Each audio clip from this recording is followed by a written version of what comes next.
तर्क भाषा में 16 पदार्थ का निरूपण किया है। उनमें से सबसे पहला पदार्थ है प्रमाणम। सबका एक एक करके निरूपण कर रहे हैं। उनमें से प्रमाण का निरूपण चल रहा था। प्रमाण का लक्षण बताया और उसका भेद बताया। कितने प्रमाण होते हैं? प्रमाण कितने हैं? 4। कौन कौन से? प्रत्यक्ष, अनुमान, शब्द। उनमें से अनुमान प्रमाण का निरूपण हो गया है। प्रत्यक्ष प्रमाण का शुरू में निरूपण हो गया, उसके बाद अनुमान प्रमाण का निरूपण हो गया। उसमें अनुमान प्रमाण क्या है? लिंग परामर्श अनुमानम बताया। अनुमान मतलब हेतु के भेद, अन्वय व्यतिरेकी, केवल अन्वय और केवल व्यतिरेकी।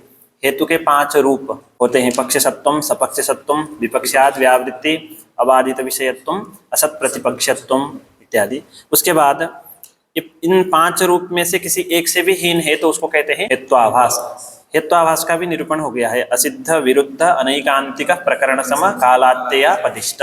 हेत्वाभास का निरूपण करने के बाद अब उपमान प्रमाण का निरूपण करते हैं। उपमानम अतिदेश वाक्यार्थ स्मरण सहकृतम गोसादृश्य विशिष्ट पिंड ज्ञानम उपमानम। जितने भी प्रमाण होते हैं उनसे प्रमा की उत्पत्ति होती है। प्रमा मतलब यथार्थानुभव। यथार्थानुभव मतलब उसको वैसा ही समझना। घट को देख करके अयं घट ऐसा ज्ञान हुआ तो उसको कहेंगे यथार्थानुभव। इसी को प्रमा कहते हैं। इस प्रमा का जो कारण है, असाधारण कारण, उसको कहते हैं प्रमाण।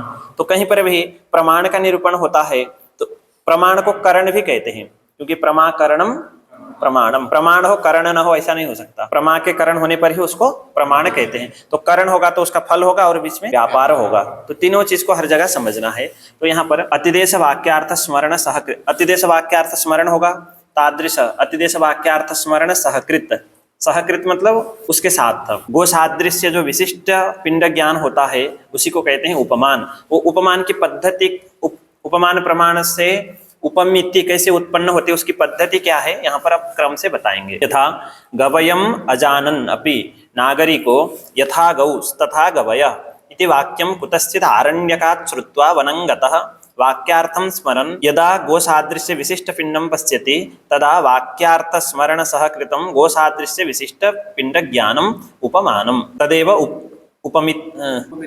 उपमानम उपमिति कारणत्वात्। जैसे कोई व्यक्ति है गवय पदार्थ को नहीं जानता है। गवय पदार्थ मतलब गवय पद का अर्थ। पद तो सुना है।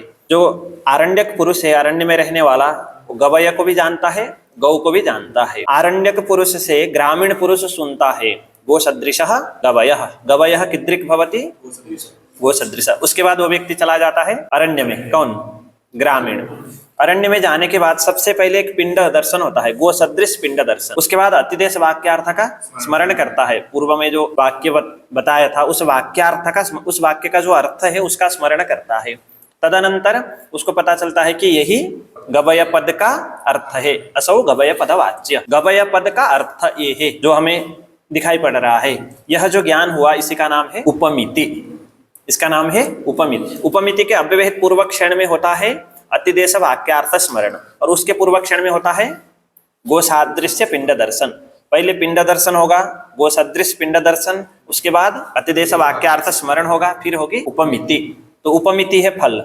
उपमिति का स्वरूप क्या है पूछेंगे तो, जैसे प्रत्यक्ष का स्वरूप क्या है पूछेंगे तो अयं घट। घट को देखने के बाद अयं घट जो ज्ञान हुआ इसी ज्ञान को कहते हैं प्रत्यक्ष प्रमा। अनुमिति प्रमा है पर्वत में धूम को देखने के बाद पर्वतो वह्निमान ऐसा ज्ञान हुआ तो उसको कहेंगे अनुमिति। उसी प्रकार उपमिति क्या है, उपमिति का स्वरूप क्या है पूछेंगे तो ये तो उपमिति का लक्षण है। जैसे अनुमिति क्या है पूछेंगे तो परामर्शजन्यम ज्ञानम अनुमिति, ये अनुमिति का लक्षण है। अनुमिति का स्वरूप क्या है, जैसे पर्वतो वह्निमान। ठीक है, उसी प्रकार उपमिति क्या है, असौ गवय पदवाच्य। उसका स्वरूप बोलना पड़ेगा असौ गवय पदवाच्य अथवा गवयः गवय पदवाच्य ऐसे भी कहते हैं। ठीक है, यही गवय पद का अर्थ है। यथा गौस तथा गवय ऐसे भी बोलते हैं इसको, यथा गौ। नहीं, यथा गौस तथा गवय तो वाक्य है, ये उपमिति नहीं है। हाँ, ये उपमिति का स्वरूप नहीं है। जो आरण्यक पुरुष है उसने ग्रामीण पुरुष को बताया यथा गौ तथा, ये एक वाक्य है। जैसा जिस प्रकार की गौ होती है उसी प्रकार का गवय होता है। इस वाक्य को श्रवण करने के बाद वाक्यार्थ का बोध होता है। कभी भी वाक्य का उच्चारण करते हैं तो वाक्यार्थ का, जैसे घटमाने कहेंगे तो घट शब्द का अर्थ क्या है, अम पद का अर्थ क्या है, फिर उनको मिला करके एक बोध होता है जिसको हम शाब्द बोध अथवा वाक्यार्थ बोध कहते हैं। गोश यथा गौस तथा गवय कही अथवा गो सदृशः गवयः, ऐसा वाक्य का उच्चारण किया किसने? आरण्यक पुरुष ने। उस वाक्य का उच्चारण करने के बाद वाक्यार्थ का बोध हुआ किसको? ग्रामीण पुरुष को। गवय गो सदृश होता है। उसके बाद वो व्यक्ति चला जाएगा, अरण्य में जाने के बाद गो सदृश पिंड दिखा, इसको कहेंगे गो सादृश पिंड ज्ञानम। इसी को उपमान प्रमाण कहते हैं। इसी को क्या कहेंगे? प्रमाण। ठीक है। और बीच में गो सादृश पिंड दर्शन होने के अनंतर क्या होता है? क्योंकि गो सदृश पिंड देखते हैं, यथा गौ तथा गवयः, गो सदृशा गवय से भी बोल सकते हैं। इस वाक्यार्थ का स्मरण होता है। जो वाक्य सुना था उस वाक्य का जो अर्थ वाक्य शाब्दबोध हुआ था, उस शाब्दबोध का स्मरण, वाक्यार्थ स्मरण जिसको कहते हैं। फिर उसके अनंतर यही गौ पद गवय पद का अर्थ जो हमें दिख रहा है यही है। जैसे उदाहरण के लिए समझ लीजिए, ये मैं बता रहा था कि उपमिति मतलब शक्ति ग्रह होना। जैसे घटपट की शक्ति घट पदार्थ में, पटपट की शक्ति पट पदार्थ में, उसी प्रकार गवय पद की शक्ति गवय पदार्थ में है। असौ गवय पदवाच्य, यह जो शक्ति ग्रह हुआ किससे? उपमान प्रमाण से। शक्ति ग्रह होना मतलब उपमिति होना। उपमिति किससे होती है? उपमान से। तो यहाँ पर एक बार फिर से देख लीजिए, यथा गवयम अजानन, अजानन अपि नागरिको यथा गौस् तथा गवय इति वाक्यम कुतश्चित् आरण्यकात् श्रुत्वा वनंगतः वनंगतः। उसके बाद क्या करेगा? वाक्यार्थम स्मरन् यदा गो सादृश्य विशिष्ट पिंडम पश्यति। यहाँ पर वाक्यार्थम स्मरन् गो सादृश्य विशिष्ट पिंडम पश्यति ऐसा लिखा हुआ मिलता है। थोड़ा समझना है, पहले गो सादृश्य पिंड को देखता है, तदनंतर वाक्यार्थ का स्मरण करता है। पाठक्रमाद अर्थक्रम बलीयान, उस न्याय को यहाँ पर लगाना है, अर्थक्रम को समझना है। ये नहीं कि पहले वाक्यार्थ का स्मरण करेगा फिर गो सादृश्य पिंड को देखेगा, ऐसा।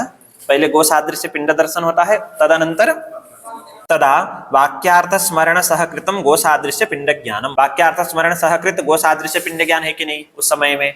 है। तो इसी को कहते हैं उपमान प्रमाण। उपमान प्रमाण क्या है पूछेंगे तो गो सादृश्य पिंड ज्ञानम। वो किससे सहकृत होना चाहिए? वाक्यार्थ स्मरण सहकृतम गो सादृश्य विशिष्ट पिंड ज्ञानम उपमानम। इसको उपमान क्यों कहते हैं? उपमिति करणत्वात्। गो सादृश्य पिंड विशिष्ट ज्ञानानंतरम अयम कहिए अथवा असौ कहिए, है ना। अयम असौ दो पाठ दिया है, एक ही पर्याप्त है। असौ गवय शब्दवाच्य पिंड इति संज्ञा संज्ञे संबंध प्रतीति उपमिति। असौ गवय शब्दवाच्य पिंड, असौ पिंड गवय शब्दवाच्य। जो पिंड हमें दिख रहा है वही गवय शब्द का वाच्य है। यही इस प्रकार का जो संज्ञा संज्ञे संबंध की प्रतीति है, प्रतीति मतलब ज्ञान।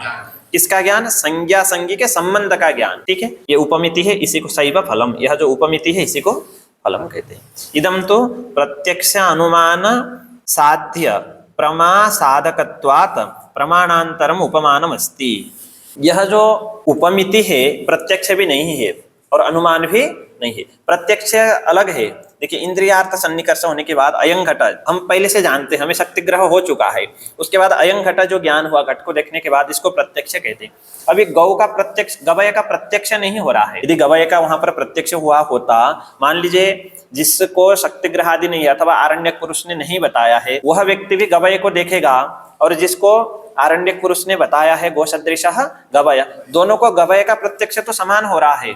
गवयत्व ने गवय का प्रत्यक्ष नहीं हो रहा है, लेकिन एक को यह ज्ञान हो रहा है, यही गवय पद का अर्थ है, दूसरे को यह ज्ञान।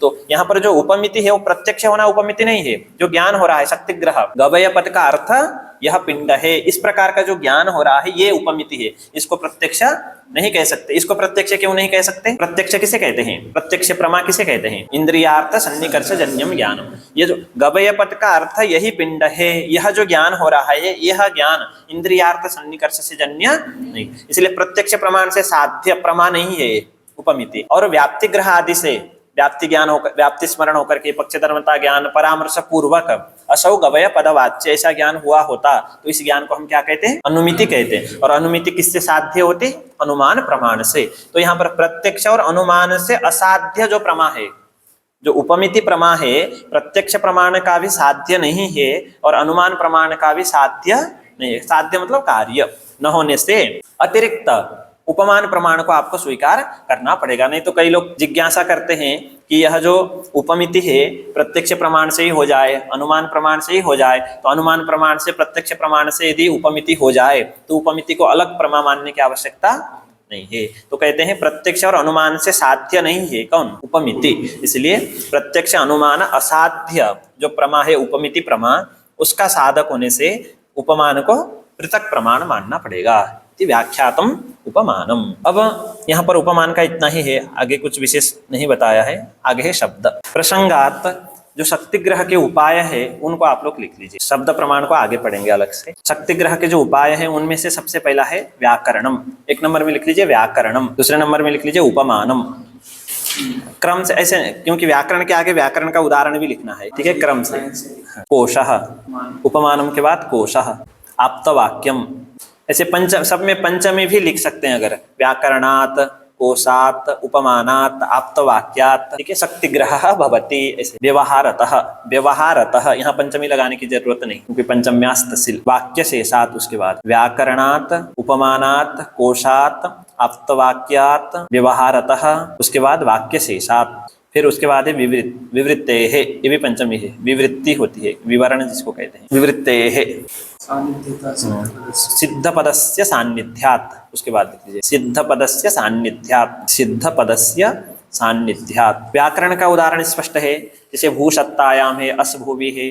प्रकृति प्रत्यय धातु का जो अर्थ है उसका ज्ञान कैसे होता है, वहां पर शक्तिग्रह। जैसे मान लीजिए भूसत्तायाम, भू धातु की शक्ति सत्ता अर्थ में है, ये शक्तिग्रह कैसे होगा, व्याकरण के अध्ययन से, ठीक है। कुछ प्रत्यय होते हैं उनका अलग अलग अर्थ होता है, जैसे एणुल त्रिचौ है, त्रिच प्रत्यय किस अर्थ में होता है, कर्ता अर्थ में। गंत्री मतलब गमन करता, त्रिच प्रत्यय का अर्थ है कर्ता, त्रिच प्रत्यय का अर्थ करता है, त्रिच प्रत्यय की शक्ति कर्ता में है, कैसे पता चलेगा, व्याकरण से, ठीक है ना। तो प्रकृति प्रत्यय आदि का जो प्रकृति प्रत्यय का शक्ति किस अर्थ में है, ये ज्ञान किससे होता है, व्याकरण से। दूसरा है कोशात्, ठीक है। गुणे शुक्लादेयः पुंसि गुणिलिंगास्तु तद्वति। कई जगह जैसे प्रसिद्ध अन्य भी उदाहरण है, कोश में क्या होता है, अमर कोश है, अन्य अन्य मेदिनी कोश है, हलायुध कोश है, उसमें पर्यायवाची शब्द दिए हुए रहते हैं। जैसे देवता के नाम, अमरा, निर्जरा, देवाः, स्त्रिदशा, विबुधा, सुराः।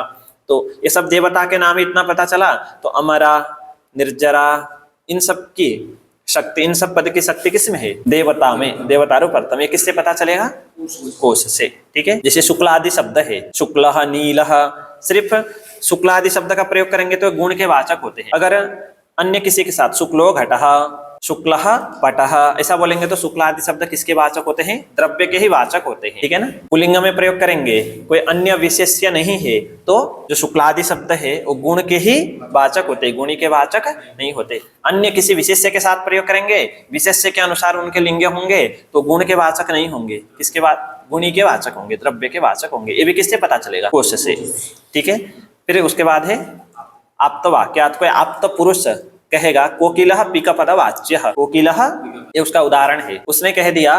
जैसे मान लीजिए पीक पद का अर्थ हमें नहीं पता, कोकिल पद का अर्थ पता है। कोकिलः जानते हैं आप क्या है, कोयल। पीकः जानते हैं, नहीं जानते हैं ना। अब किसी ने कह दिया कोयल को ही पीक कहते हैं, किसी प्रामाणिक पुरुष ने कहा कि कोयल को ही पीक कहते हैं, पीकः, है ना।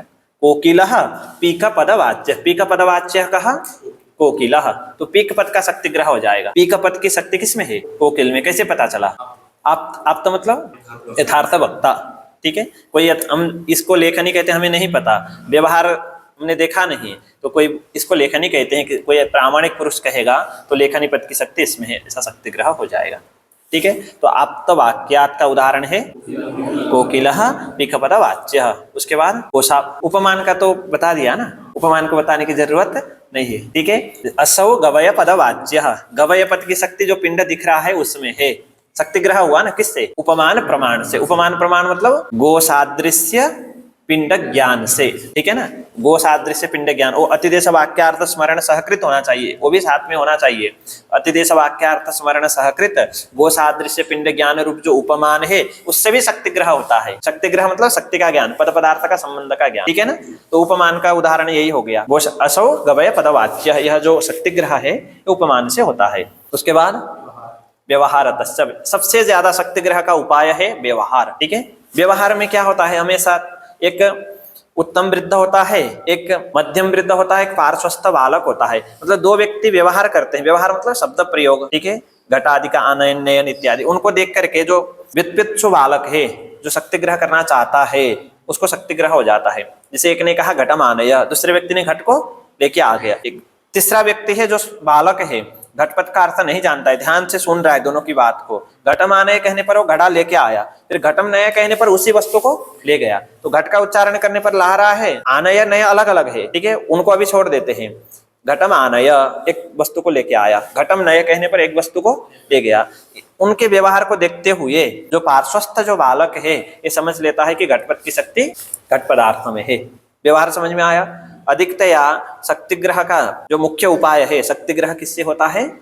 व्यवहार से। जितने भी बालक होते हैं वो व्यवहार को देख करके पद पदार्थ का शक्तिग्रह कर लेते हैं, ठीक है। ये हो गया व्यवहार। व्यवहार के बाद वाक्य शेषात, ठीक है। वाक्य शेष बहुत सारे, जैसे मान लीजिए एक संदेह रहता है यव पद की शक्ति किसमें है। संदेह कब होता है?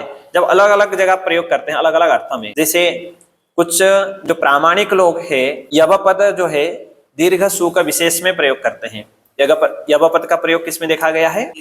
दीर्घ सु का विशेष, मतलब यव जानते हैं, यव मतलब जौ ना, उसमें वो होते हैं ना लंबे, क्या होते हैं, क्या बोलते हैं उनको? हाँ, अंकुर जो निकलता है उसी को बोलते हैं दीर्घ सु का, ठीक है ना। हाँ, तो दीर्घ सु का विशेष में यव पद का प्रयोग करते हैं प्रामाणिक लोग, आप्त लोग। और जो म्लेच्छ है वो कंगु, एक धान विशेष है। धान जानते हैं, एक कंगु नाम का धान होता है, उसमें यव पद का प्रयोग करते हैं म्लेच्छ लोग, ठीक है। अब कोई व्यक्ति है, मध्यस्थ व्यक्ति है, वो एक जगह गया तो सुना यव पद का प्रयोग किसमें हो रहा है? कंगु के लिए, और एक जगह दीर्घ सुख में। अब उसको संदेह हो गया कि वस्तुतः यव पद की शक्ति हम किसमें माने। तो शास्त्र देखता है, तो शास्त्र में कहीं पर एक पद्य मिलता है, वसंते सर्वसस्यानां जायते पत्रशातनम मोदमानाश्च तिष्ठन्ति यवा कणिशशालिनः। यवाः कणिशशालिनः, जो दीर्घ कणी होते हैं ना, उसको जो उसमें जो दीर्घ सुख होते हैं उनको कर्ण भी कहते हैं। तो कणिशशालिनः यवाः यदा वसंते सर्वसस्यानां पत्रशातनम भवति। जितने भी सस्य होते हैं, सस्य मतलब फसल, वसंत ऋतु में जब सबके पत्र गिर जाते हैं उस समय जो कणिशशालिनः यवाः मोदमानः तिष्ठन्ति। तो इस वाक्य से पता चलता है कि यव पद की शक्ति किसमें है? दीर्घ सुख विशेष में। वाक्य शेष से, यह जो वाक्य है इसके शेष से पता चलता है कि यव पद की शक्ति किसमें है? दीर्घ सुख विशेष में। किसमें नहीं है? कंगु में। कंगु क्या है? धान विशेष है, धान्य विशेष है। आ गया समझ में? तो इसका वाक्य शेष का उदाहरण क्या है करके पूछ सकता है। यवमयः चरुर्भवति, यवमयः चरुर्भवति, अथवा मोदमानाश्च तिष्ठन्ति यवाः कणिशशालिनः। ये भी दो चीज याद कर लेना। प्रकरण से भी आप लोग इतना अर्थ समझ लिए तो समझ लेंगे, ठीक है। इसके बाद है विवृत्ति, है ना, विवृत्ति विवरण। तत्समानार्थक पदेन तदर्थ कथनम, ये याद कर लीजिए, लिख लीजिए। तत् समानार्थक पदेन तदर्थ कथनम, ये सबसे ज्यादा पूछा है, 2-3 बार पूछा है। तत् समानार्थक पदेन तदर्थ कथनम, ये क्या है करके पूछा है। इसको विवरण भी बोल सकते हैं, विवृत्ति भी बोल सकते हैं। जैसे मान लीजिए घट शब्द का अर्थ आप लोग जानते हैं, ठीक है। घटो अस्ति मतलब घट है, ठीक है। उसी के जगह आप मान लीजिए कलश शब्द का अर्थ आपको पता नहीं है, घट को दिखा करके अत्र कलशो अस्ति ऐसा कहा, घटो अस्ति के जगह क्या कहा? ठीक है। तो अब कलश पद का भी नहीं, ऐसे नहीं। घटो अस्ति बोलने के बाद घटो अस्ति इत्युक्ते कलशो अस्ति ऐसा कहा। समझ में आया? फिर से बोलता हूं। एक व्यक्ति ने किसी वाक्य का प्रयोग किया, घटो अस्ति ऐसे शब्द का प्रयोग किया। जो सुनने वाला जो व्यक्ति, उसको घट शब्द का अर्थ पता, कलश शब्द का अर्थ पता था, ठीक है। तो घटो अस्ति सुनने के बाद वो पूछेगा घटो अस्ति इत्युक्ते, ठीक है। और जो वक्ता है वो फिर उसका विवरण व्याख्यान करेगा, घटो अस्ति इत्युक्ते कलशो अस्ति, ठीक है। इसी को कहते हैं विवरण। तत्समानार्थक पद के द्वारा तदर्थ का कथन करना, अन्य पर्यायवाची शब्द के द्वारा उस अर्थ को बताना। जैसे कोश, उसमें काव्य में ऐसा ही होता है। जैसे मान लीजिए काव्य में जितने भी श्लोक होते हैं उनके अर्थ नीचे संस्कृत में दिया हुआ रहता है ना। जैसे वाक शब्द, वाग अर्थाविव संपृक्तो, वाक लिखा है बराबर वाणी, तो वाक है ना। वाग अस्ति इत्युक्ते वाणी अस्ति, तो वाणी शब्द की शक्ति किसमें है? वाक में। समझ में आ गया ना। इसी तरह जितने भी काव्य होते हैं उनमें विवरण मिलता है ना, ग्रंथ का विवरण करते हैं ना। विवरण मतलब व्याख्यान, व्याख्यान मतलब तत्समानार्थक जो पद है उस पद के द्वारा तदर्थ का कथन करना, पर्यायवाची शब्द के द्वारा उसी अर्थ को बताना। ऐसे भी अन्य पद का, जैसे घटो अस्ति की जगह कलशो अस्ति कहेंगे तो कलश पद की शक्ति किसमें है? घट में ही है, ये ज्ञान हो जाएगा, ठीक है। तो विवरण वाला भी कई बार पूछा है। इतना ही था। हाँ, सिद्ध पदस्य सान्निध्यात्। बहुत सारे इसके भी उदाहरण है।